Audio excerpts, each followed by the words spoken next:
Super position theorem പഠിക്കാനും അത് ഉപയോഗിച്ച് നമുക്ക് എന്ത് ചെയ്യാനുമായിട്ടാണ് സൂപ്പർ പൊസിഷൻ തിയറം പഠിക്കാനും അതുപോലെ മിക്കവാറും സൂപ്പർ പൊസിഷൻ തിയറം എന്ത് മാത്രമേ തരുള്ളൂ, തിയറം മാത്രമേ തരുള്ളൂ. തിയറം ചോദിക്കുകയേ ഉണ്ടാവുള്ളൂ. State and explain super position theorem ഒരു പ്രോബ്ലം കൂടെ ചെയ്ത് കാണിക്കുന്നു എന്ന് മാത്രം. മാക്സിമം പവർ ട്രാൻസ്ഫർ തിയറം എന്താണെന്ന് നമുക്ക് എല്ലാവർക്കും അറിയാം.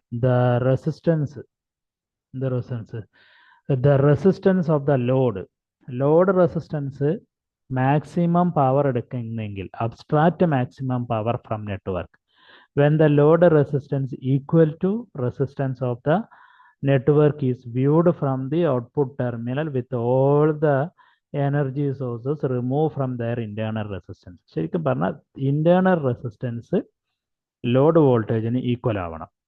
നമ്മുടെ മുന്നിൽ ഒരു സർക്യൂട്ട് തന്നിട്ടുണ്ട്.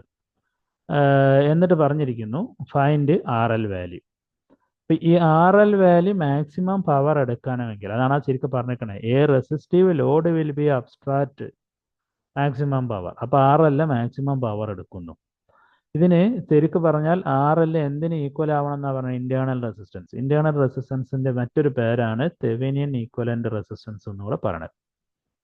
അപ്പോൾ അതിന് വേണ്ടിയിട്ട് നമ്മൾ എന്ത് ചെയ്യുന്നു? ആദ്യം ആർ എൽ എടുത്ത് റിമൂവ് ചെയ്തു, എന്നിട്ട് തെവെനിയൻ ഈക്വലന്റ് വോൾട്ടേജ് കണ്ടുപിടിക്കുന്നു. ഒന്നും കൂടെ ആ തെവെനിയൻ ഈക്വലന്റിന്റെ തെവെനിയൻ ചെയ്യുന്നതിന് തുല്യമായിട്ട് മറ്റൊരു പ്രോബ്ലം കൂടി നമുക്ക് എന്ത് ചെയ്യാം നോക്കാമെന്നുള്ള രീതിയിലാണ് ഈ പറഞ്ഞുള്ളത്.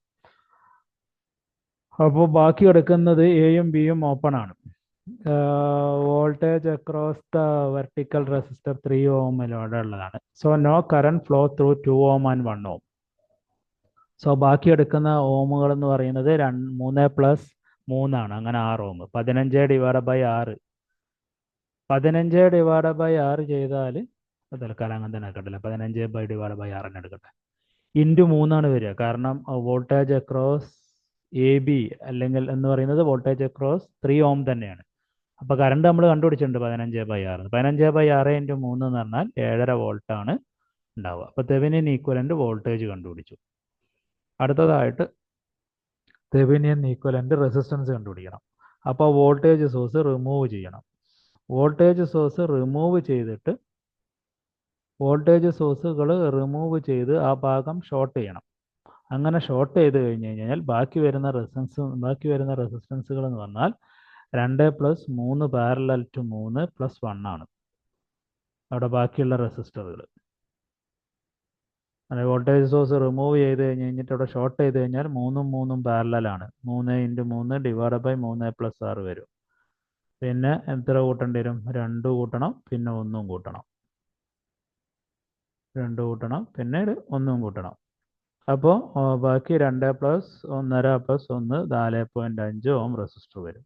അപ്പോൾ മാക്സിമം പവർ ട്രാൻസ്ഫർ ചെയ്യുകയാണെങ്കിൽ ആരെടുക്കുന്നത് മാക്സിമം പവർ ട്രാൻസ്ഫർ ചെയ്യുകയാണെങ്കിൽ ലോഡ് റെസിസ്റ്റൻസ് എന്ന് പറഞ്ഞാൽ 4.5 ഓം ആയിരിക്കും. വീണ്ടും തെവെനിൻ ഈക്വലന്റ് വരയ്ക്കാം. തെവെനിൻ മാക്സിമം പവർ എത്ര എടുക്കുന്നതെന്ന് കണ്ടുപിടിക്കാൻ വേണ്ടിയുള്ള ഇക്വേഷൻ ആണ് V²/4 × RL എന്ന് പറയുന്നത്.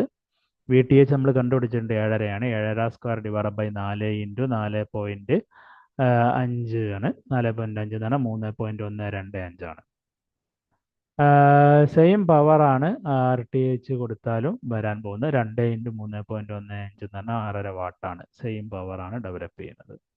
Thevenin equivalent circuit maximum power transfer എന്ന് പറയുന്നത് പഠിക്കാൻ മാത്രമേ ഉള്ളൂ. സാധാരണ അതിനകത്തുനിന്ന് പ്രോബ്ലം ഒന്നും ചോദിക്കാറില്ല. Thank you for watching this video.